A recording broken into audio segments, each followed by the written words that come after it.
afternoon! Diba? Wala man lang bati talaga. Gusto ko yung may energy yung talagang excited kayo sa gagawin ni Lord. Ulit. Good afternoon, mga ka-upbeat! Ayaw talaga nila. Anyways, isa lang yung nag-respond. Diba? Thank you, Kirstine, sa suporta mo. Diba? Na-appreciate ko talaga. Anyways, hi guys. At welcome sa inyo sa Upbeat. So, mapapansin nyo, di ba, for all throughout this month, sino sa inyo yung mga first time pala, bago tayo magpatuloy? Wow.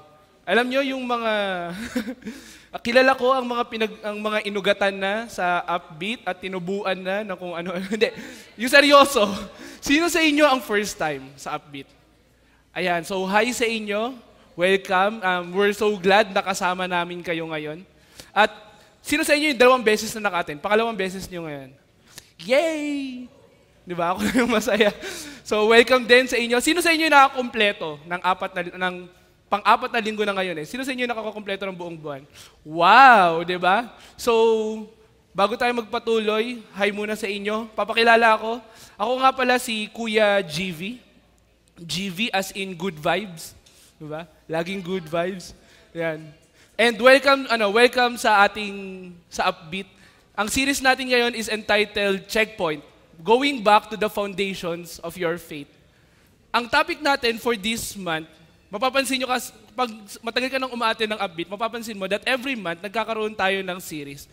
Ngayon, may difference kasi meron tayong 7 pag-uusapan, so aabutin siya until next month. By the way, walang Upbeat next week. Re-remind ko uli kayo dahil magkakaroon tayo ng Freedom Day. So, kung di nyo pa na-experience yung Freedom Day, I encourage you ng sobra-sobra na umattend kayo ng Freedom Day. Kasi yung Freedom Day ko, isa sa mga araw na hindi ko talaga makakalimutan. Diba? Anyways, so pinag-uusapan natin dito sa checkpoints, meron tayong 7 checkpoints na ang hope ng mga leaders na kasama nyo ngayon, at the same time mga pastors, ay yung itong 7 ito, pag nawala na kayo sa Upbeat, hindi na kayo young people. Diba? Tulad ng sinasabi ni Franco, young people. Hindi na kayo young, tapos nasa workplace na kayo, ito yung mga katangian na dala-dala nyo pa rin. So that's our hope, and I just pray na itong 7 ito ay makikita namin sa life nyo pag nagtagal. Diba? At so far, nakakatatlo na tayo mula nung simula ng March. Diba? Ang pinag-usapan natin nung first week ay may kinalaman sa authentic faith. Pangalawa ay spiritual discipline. At last week, pinag-usapan ang moral boundaries. I was not able to come last week, pero narinig ko na there's something great na nangyari last week. 'Di ba? Sino yung nandito last week? Wow, 'di ba? Sobrang awesome ba nung last week nyo? 'Di ba? Ako naniniwala na kung gaano kagaling si Lord last week, ganoon din siya kagaling ngayong araw na 'to.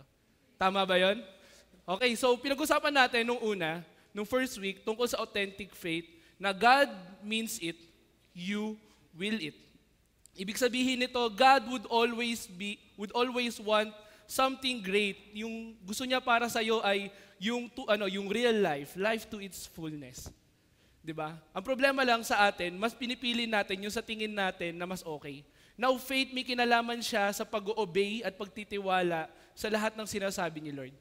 Kaya God means it, gusto niya, you will it. May part kang kailangan gawin. Kailangan mong magtiwala at makikooperate sa gusto ni Lord para sa'yo.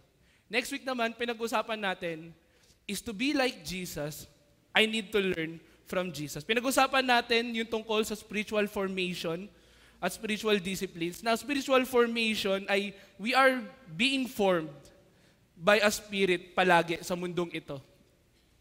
So, yun yung spiritual formation. That leads us to worship. Ang spiritual disciplines is what we do to cooperate doon sa ginagawa ng Spirit. 'Di ba? So to be like Jesus, if you say that you believe in Jesus and you follow Him, and you want to be like Him, you need also to learn from Him. Hindi pwede na passively lang nakaupo ka dyan in the pew, tapos nakikinig ka, tapos wala kang ginagawa. There's always something na dapat kang gawin. Laging si Jesus may gagawin siya para sa iyo. He has given you everything na kailangan mo, actually. But walang mangyayari kung naghihintay ka lang. Laging kailangan may ginagawa ka. And last week, Eto, sabi nga niyo, ang ginawa niyo, pinag-usapan niyo ang tungkol sa sex, di ba? So mostly kasi ng pagdating sa mga churches, pag pinag-usapan ng sex, parang, yak, why so kadiri naman? Ba't yung pinag-uusapan yan, di ba? No, we believe here in RLCC na as young as we are, that pinag-uusapan natin ang sex. Di ba? Kasi ang sex, hindi naman talaga yan bastos. It is a gift given by God. Tama ba yon? Ang nangyayari lang, na-distort dahil sa sin na nangyayari sa mundong ito. So, ang tinuro niyo, Pastor, is that purity prepares you for real intimacy. Ibig sabihin nito, you do not maintain your purity dahil sa sinabi ng magulang mo or di kaya dahil sa sinasabi dito sa church. Pero you maintain your purity for someone na makakatuluyan nyo in the future. Diba? Inisip ko lagi yan, how sweet it is na kung ano yung meron ako ngayon, yung buong meron ako, ibibigay ko lang sa mapapangasawa ko in the future. Kilig, di ba? Okay, so right now, we are on our 4th week at ang pag-uusapan namin ay may kinalaman naman sa wise choices.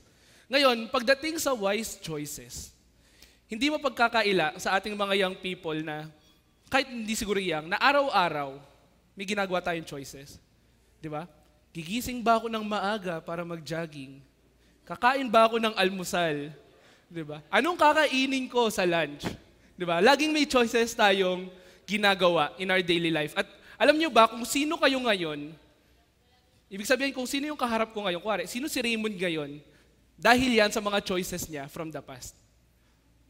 Gets nyo? Kung sino ka ngayon, ano yung mga choices mo from the past determines who you are right now.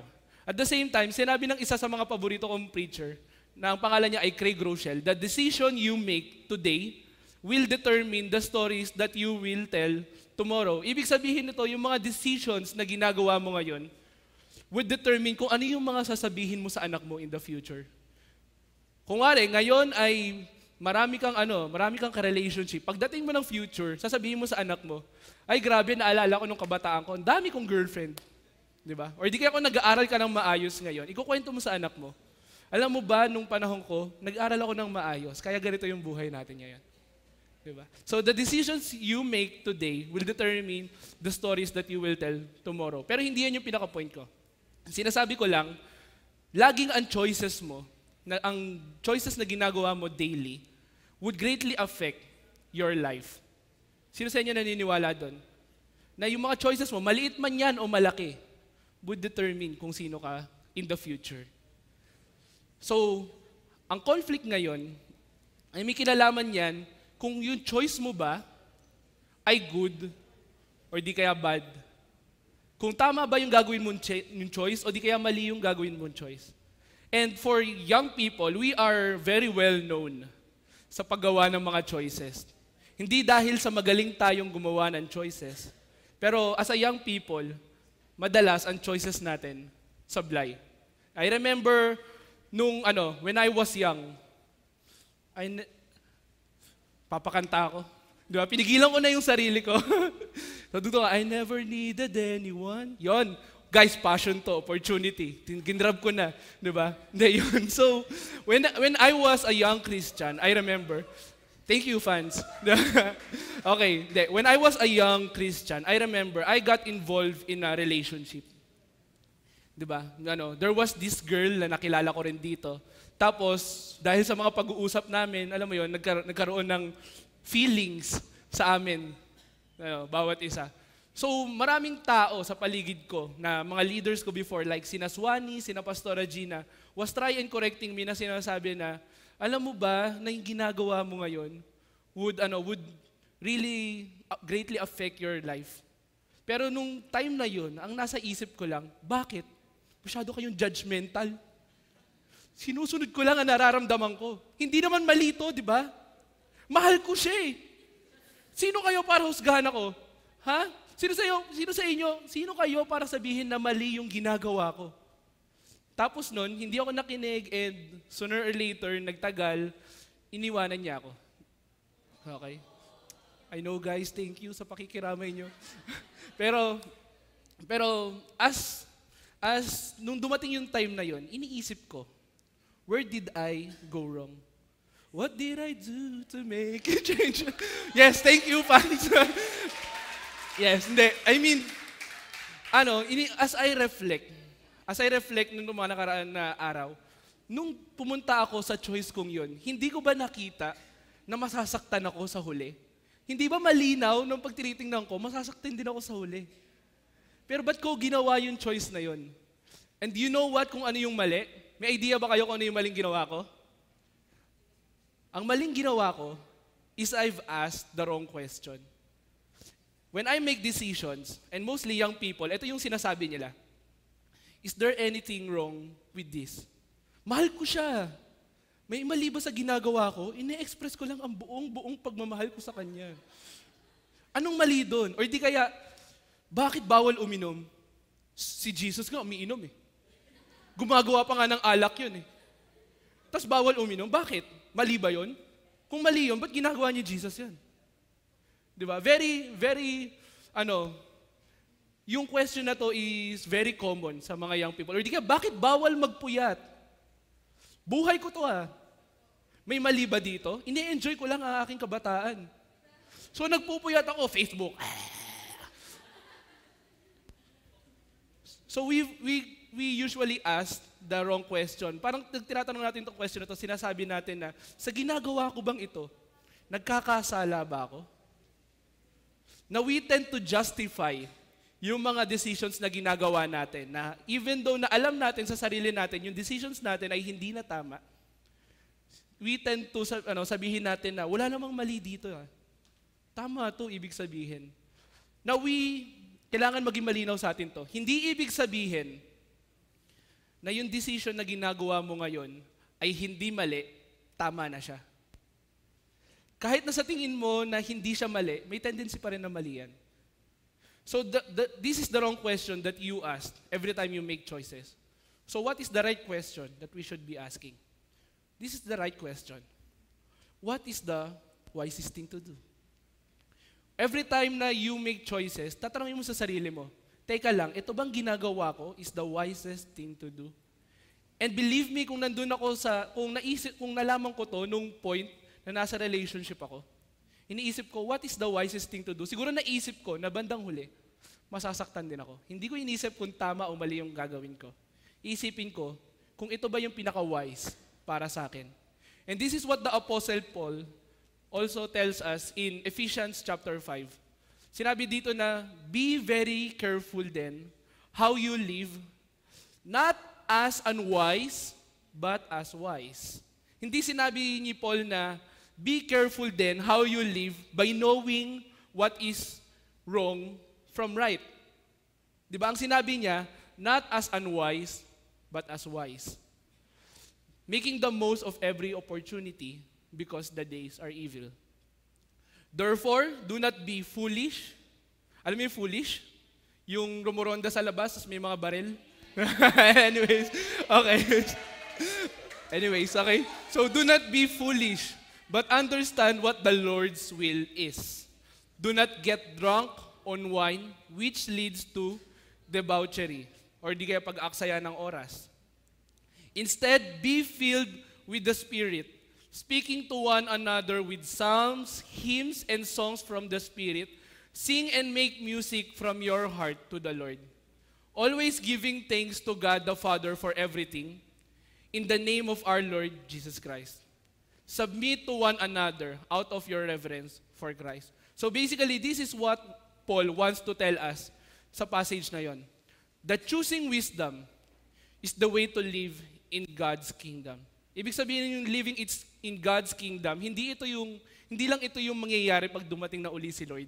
Pero living in God's kingdom is where you experience yung will ni Lord, His good, pleasing, and perfect will para sa buhay mo. Kung saan yung plano niya para sa'yo, which is so perfect na hindi mo iisipin na para talaga sa'yo yun, is happening in your life. That is living in God's kingdom. So, in order for you to live in God's kingdom, you should choose wisdom. And today, I would discuss to you three steps in order for you to make wise choices. But before we go into that, let's pray muna. Sige, let's pray. Lord God, thank you Father, for giving us the opportunity, Lord, to learn from you. Thank you po, Father God, for it is all by your grace. Lord, na nandito kami ngayon at napapakinggan namin, Lord, kung paano kami gagawa ng wise choices. I pray, Father God, na may these young people, Father God, would have an open heart, Lord, receiving kung ano ba nga ba talaga, Lord, yung gusto nyo para sa kanila. So, Lord, tulungan nyo kami. May we understand your word. In Jesus' name we pray. Amen. Okay, so the first step in choosing wisdom is this. Recognize the gravity of the situation. Ibig sabihin nito, kailangan malaman mo na every decisions na gagawin mo sa buhay mo ay mabigat. So sinabi dito sa Ephesians 5, be very careful then how you live, not as wise, but as wise, making the most of every opportunity because the days are evil. Ibig sabihin nito, kailangan ma-recognize mo na ang panahon ngayon ay evil. Ngayon, kung di kayo maniniwala sa akin na ang panahon ngayon ay sobrang gulo na, tatawanan ko kayo. Kasi isipin nyo to, lalabas kayo, tapos magkikika-relationship kayo, di ba? Tapos sasabihin ng friends mo, alam mo, kung mahal mo talaga, ibibigay mo na. Di ba yun naman ang pagmamahal, binibigay mo ang lahat sa kanya. Or di kaya ganito, sinabi sa'yo, dapat magpakatotoo ka na. Sabihin mo na kung ano ka talaga. Di ba yun naman talaga yun? Diba? Kembot na, iladlad ang iyong kapa. Nakakatatlo na ako, guys. Diba? You know what? These certain decisions na meron sa mundo ngayon at sinasabi sa inyo na kung sino man is very distorted na sa kung ano yung gusto ni Lord para sa inyo. You know what? When you acknowledge na ang panahon ngayon ay evil, gagawin nyo yung sinabi ni Paul sa simula. Sabi niya, be very careful. Ibig sabihin nito, when you make decisions, hindi na kayo yung sige-sige. Pag feel nyo, gagawin nyo na. Parang, oo nga, sarap mag-cutting, di na lang ako papasok. O sige, hindi na ako papasok. Diba? Ito, sabi ni Sai, ito galing to kay Sai, ang pinaka-dangerous na tanong sa school ay ito, papasok ka ba? Ang pinaka-dangerous na sagot, ikaw. Diba? So, ang mangyayari niyan, yung choice nyo, dahil sa, alam niyo, nakakatamad yung prof, nakakatamad yung teacher, wala naman ako matututunan, diba? Hindi naman mali ito, wala rin naman ako natututunan eh. So, aalis ka na. Tandaan nyo na the days right now are evil. Ibig sabihin nito, kailangan isipin nyo mabuti. Pag tinanong kayo ng ganung tanong, huwag nyo nang sagutin ng ikaw. Isipin nyo na, what is the wisest thing to do? Gaano ito makaka-apekto sa buhay ko pagdating ng future? And then, pag na-realize mo yun, hindi ka nasasama sa tropa mong aalis. Papasok ka. Kasi it would greatly affect your children, yung future mo, yung buhay mo mismo. Para yung eroplano. Sino sa inyo nakapunta na ng airport? Diba? Sa airport, makikita nyo yung mga eroplano lumalapag. Diba? Tapos hindi ka agad aalis yan. Hindi yan parang jeep na pagdating sa destination, iikot lang, tapos magsasakay na ulit, di ba? Hindi jeep ang eroplano. Okay, ang eroplano yan, ang gagawin niya, pagdating niya sa destination, syempre, bababa muna yung mga pasahero, tapos may lalapit dyan, makikita niyo yung may malaking hagdan, tapos may nagdadrive. Di ba? Lalapit yan, tapos check nila yung lahat ng meron sa eroplano. Kasi iniisip nila, pag nagkaroon ng problema yan sa ere, mas malaking danger yon. So habang nasa baba pa lang, titingnan nila kung yung eroplano ay fit pa bang lumipad. So dapat ganito na tayo sa buhay natin. Hindi tayo yung lipad lang ng lipad. Yung gawa lang ng gawa ng mga bagay. Every choices must be thought kung ito ba'y wise. Paano ito makaka-apekto sa buhay natin?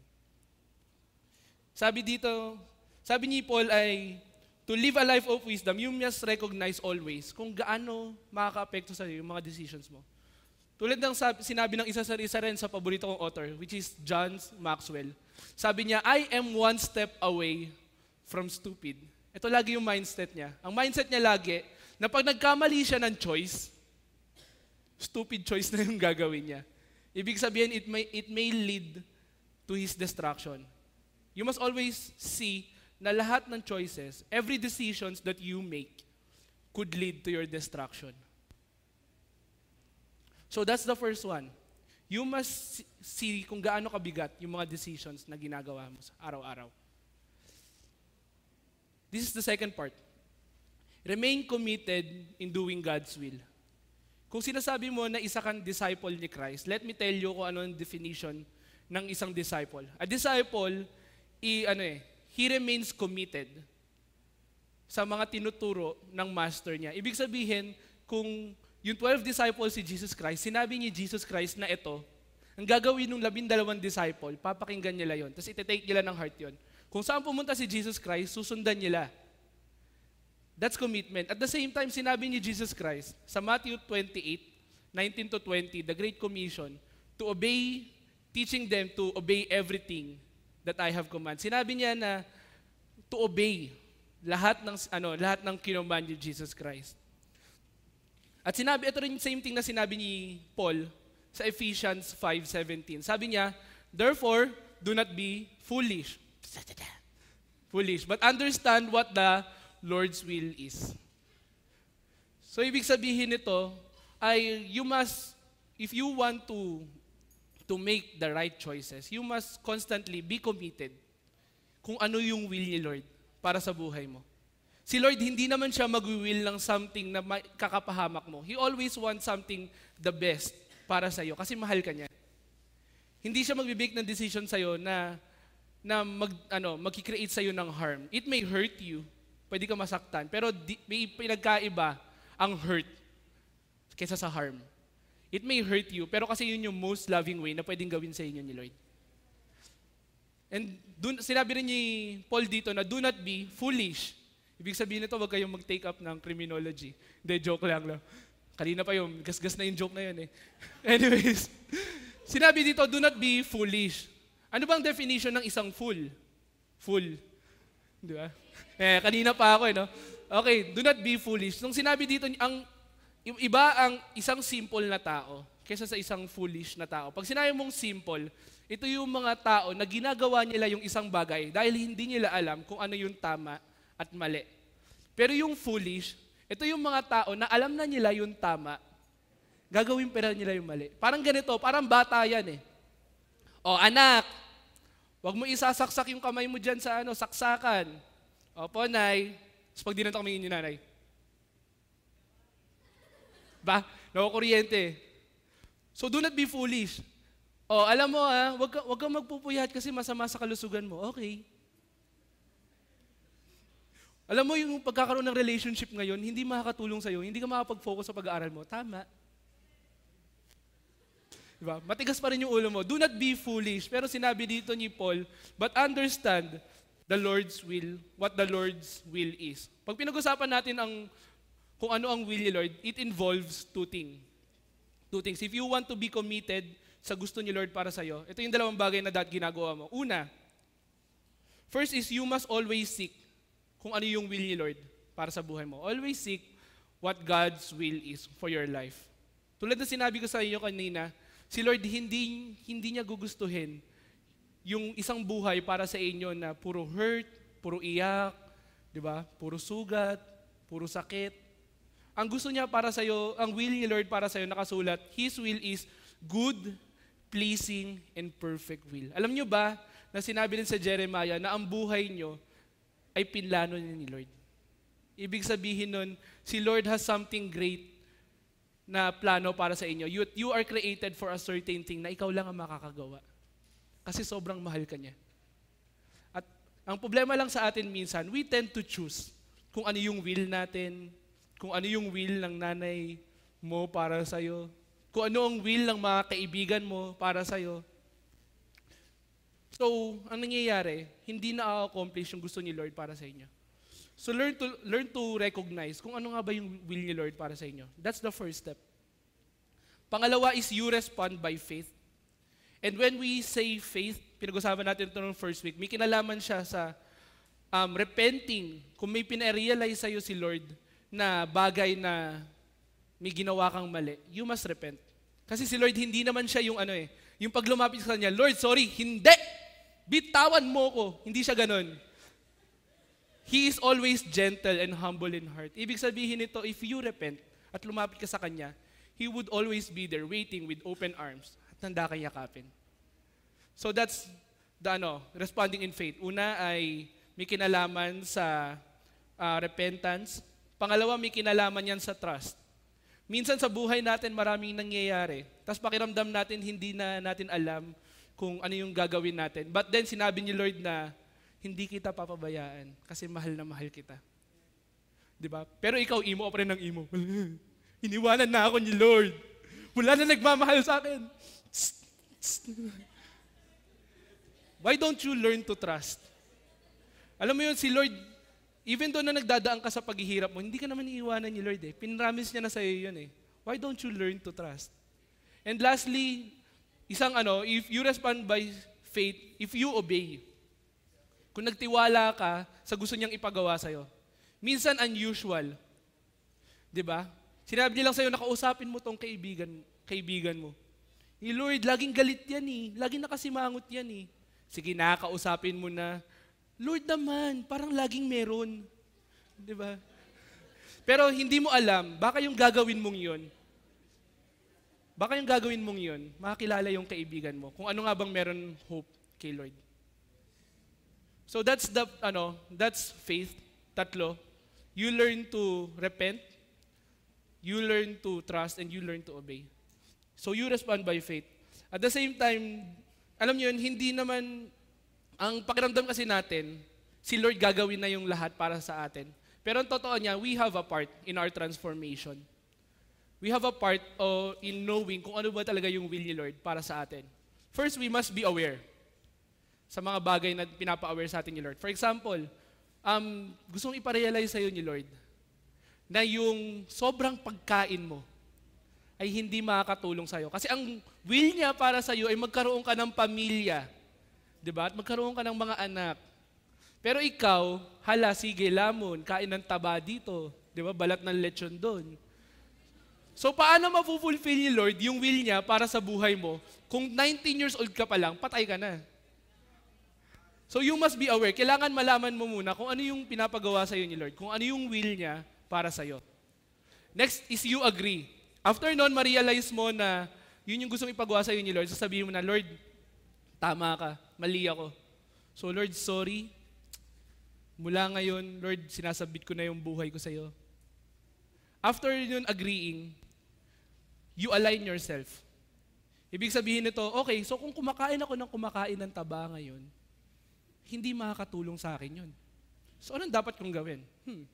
Diba? Hindi na common sense yun. So syempre, you change your lifestyle. Hindi na puro taba yung kinakain mo. Pero alam mo yun, kumain ka naman ng isda, ng gulay. Di kaya kahit beans, di ba? Or di kaya kahit man lang yung laman ng baboy, hindi puro taba. Di ba? At the same time, you became accountable. You surround yourself with people na makakatulong sa'yo. Di ba? Baka sinabi mo nga na, sige, ganito na yung buhay ko ngayon. Hindi na ako kakain ng kung ano-anong nakikita ko dyan sa tabi-tabi. Yung mga kulay itim na nakatusok. Di ba? Hindi na ako kakain nun. Tapos, mag-isa ka lang naglalakad, nakita mo. Di ba? Kakaahon lang.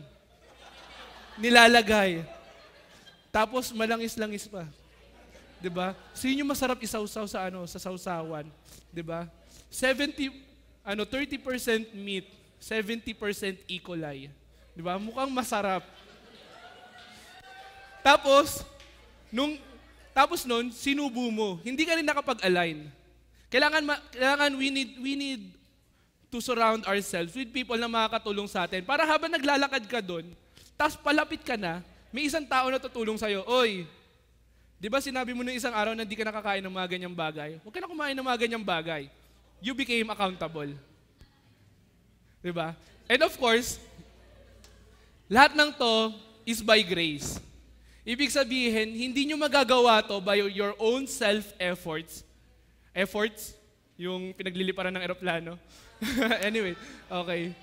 Hindi, ibig sabihin nito, itong apat na bagay na to, hindi nyo siya magagawa ng kayo lang. You must constantly ask help for the Lord. Sabi niyo, Lord, hindi ko kayang gawin to. Kailangan ko ng tulong niyo. And that's, doon po papasok yung pangatlo nating point. Our third point is to rely on the Holy Spirit to guide you. So this is the command ni Paul. Sinabi niya dito na do not get drunk on wine which leads to debauchery. Instead, be filled with the Holy Spirit. So mapapansin nyo, itong sinasabi ni Paul dito, hindi siya nakikiusap. Please naman, fill nyo lagi yung sarili nyo with the Holy Spirit. It is ang paraan ng pagsabi niya is a command. Sinabi niya, instead, be filled with the Holy Spirit. Paano Paul kung ganito? Hindi. Be filled with the Holy Spirit. At mapapansin nyo rin, sinabi dyan, be filled. Ibig sabihin, it's in the present tense. Okay, so ibig sabihin, being filled with the Holy Spirit ay hindi nyo lang siya gagawin in the past, hindi nyo siya gagawin bukas, pero being filled with the Holy Spirit is a constant na ginagawa mo. Ibig sabihin, laging araw-araw, you allow the Holy Spirit to fill you up at tulungan ka sa mga choices na ginagawa mo. And being filled with the Holy Spirit involves two things naman. Una, it involves developing your relationship with God. Sinabi dito sa verse 19, speaking one another with psalms, hymns, and songs from the Spirit. Singing and make music from your heart to the Lord, always giving thanks to God the Father for everything, in the name of our Lord Jesus Christ. This would be the normal response ng isang tao whose relationship is developed. Ibig sabihin nito, he constantly honor God with his time, talents, and treasure. He always attend yung time niya with the Lord. Ibig sabihin, he always prays. He always read his Bible to hear kung ano yung gusto ni Lord ipagawa sa kanya. At the same time, he constantly build yung knowledge niya. Kung sino si Lord, kung sino si Jesus Christ, at kung ano yung ginagawa sa kanya ng Holy Spirit. Now, in building your knowledge, hindi ba, sino sa inyo yung nagkaroon na ng love life? Ayan, kung mga nagkukunwaring cabinet na hindi pa naka-experience ng love life. Honestly, sino na ang umibig? Thank you, hindi ako nag-iisa, di ba? Hindi ba pag may mahal kayong tao, hindi kayo nakukontento kung anong pagkakakilala nyo sa kanya? Madalas siyang ka-text mo hanggang madaling araw, ano yung paborito mong kulay? Ano yung paborito mong pagkain? Diba? Ano yung middle initial mo? Ano yung apelyido mo? Pwede bang yung apelyido ko na lang? Wow. Diba?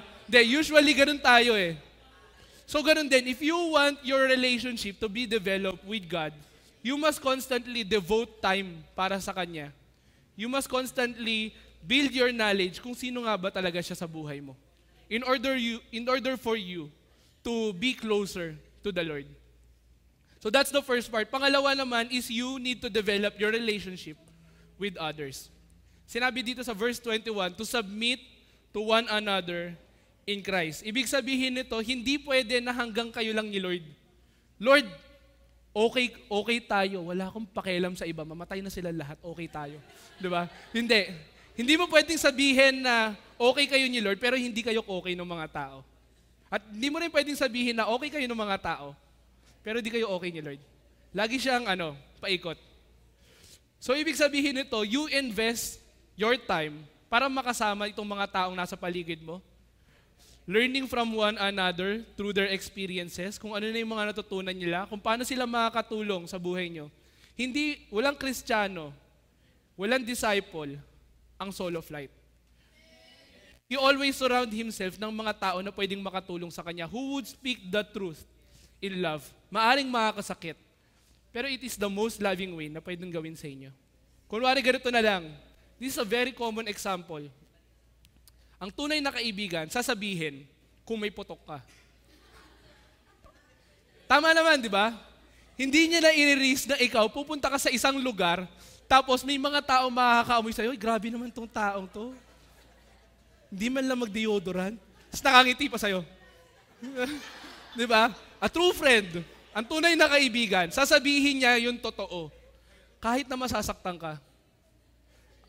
Ganitong sasabihin niya, alam mo, mahal na mahal kita. At ayokong mag-iba yung tingin sa'yo ng ibang tao. Pero kailangan kong sabihin sa'yo to kasi ganun kita kamahal. May putok ka. Diba? Hindi, I mean, hindi lang naman sa ganun yun. Paano kung yung ganito na lang, for example, may isang relationship na pinasok, tapos hindi na nakakatulong sa'yo. A true friend would say to you na, alam mo, dapat mo nang itigil yan kasi hindi na nakakabuti sa'yo. Diba? Or di kaya, isang kaibigan, pag nakikita niya na yung landas na pinupuntahan mo, yung mga choices na ginagawa mo ay mali, ang tunay na kaibigan, sasabihin niya sa'yo, alam mo ba yung mga ginagawa mo, hindi na okay. Gusto kitang tulungan na makabalik. That's a true friend. So you must also surround yourself with friends na would help you develop your relationship with God. At the same time, would also develop your relationship nila sa inyo, with one another. So that's how you rely on the Holy Spirit to develop you, to change you. Now, most young people, iniisip natin ang pagre-rely sa Holy Spirit ay one way. Siyempre, nagre-rely ka na lang, di ba? Siguro nakaupo ka na lang, tapos naghihintay ka, sige Lord, baguhin niyo ako. Tapos maghihintay ka na lang ng isang himala na parang may bababasa, tapos tatayo ka parang, di ba, bago ka ng tao. Hindi. Laging kailangan may cooperation. Kilala niyo siya? He is the runner from Jamaica. Ang pangalan niya ay Usain Bolt. Di ba? Pangalan pa lang, ang bilis na. Bolt. Di ba? Nung pinapanood ko siya sa last Olympics, sobrang namangha ako kasi iniiwanan niya lahat ng kasama niya. Sobrang bilis niya. Pero what he does? Nung in-interview siya, sinabi niya, before the Olympics, hindi ako nag-ready nung mismong Olympics na. Before yung Olympics, nire-ready ko na yung sarili ko para pagdating ng Olympics, makakatakbo ko ng maayos. Ibig sabihin, I constantly beat up myself. Kahit na inaantok ako pag umaga, gigising ako ng maaga, tatakbo ako. Tapos, lunch, pahinga, takbo ulit. Bakit? Kasi he believes na, alam mo yun, kikilos yung trainer niya para sa kanya. Pero he does not rely lang sa trainer niya. Kailangan ng cooperation niya. Kailangan niya rin i-train yung katawan niya para marinig, para yung trainer niya makatulong din sa kanya. Kailangan natin ma-realize na we cannot transform ourselves directly. There's always, we let the Holy Spirit to transform us. Pero, kailangan din ng cooperation natin. Isipin nyo, sino nanonood ng Biggest Loser? Ayan, ako nanonood ako ng Biggest Loser at nakakatulong siya sa akin, promise. Diba? Pero iniisip ko minsan, paano kung yung mga trainer, diba? Kaya mo pa yan. Diba? 5 na lang. 5. Ganun yung mga trainer nila di ba? Sige pa. Tapos ang ginagawa ng mga contestant, nakaupo. Tapos may hawak na burger.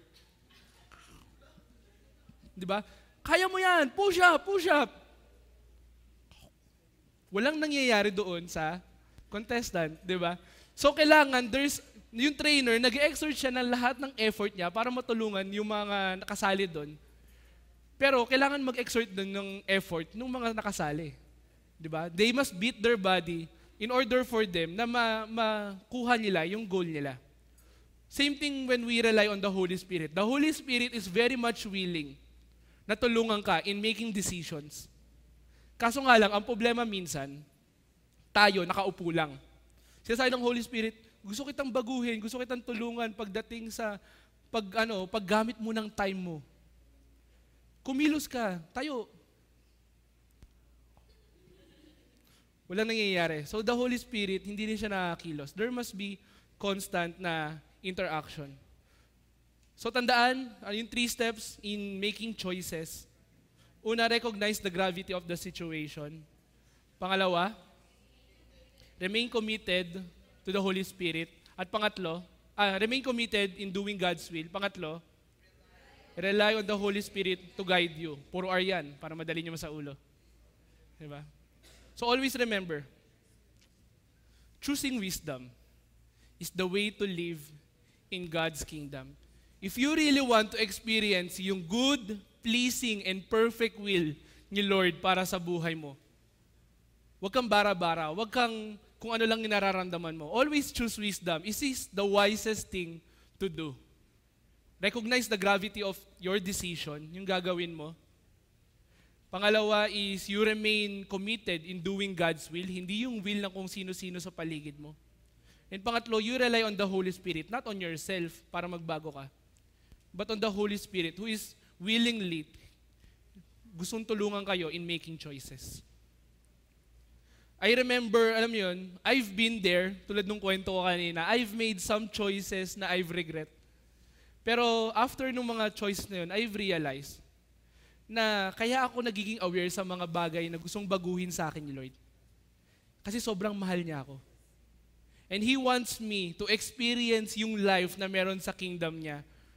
Kung saan yung love niya, yung nag-i-instill sa akin, na meron akong peace regardless ng mga kaguluhan sa paligid ko.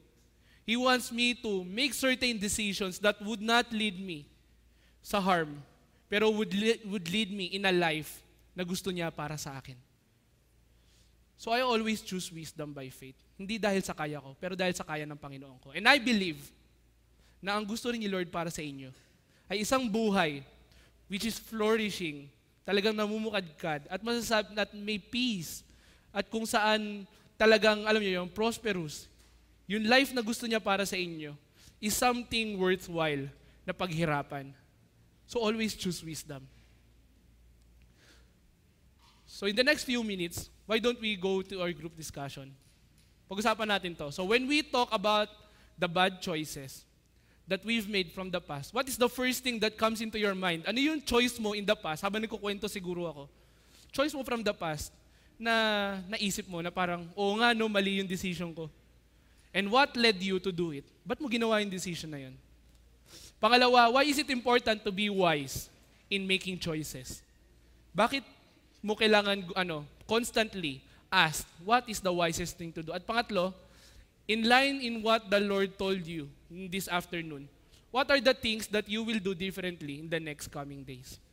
So why don't we group right now, siguro by 3 or by 4, babae sa babae, lalaki sa lalaki, and just share.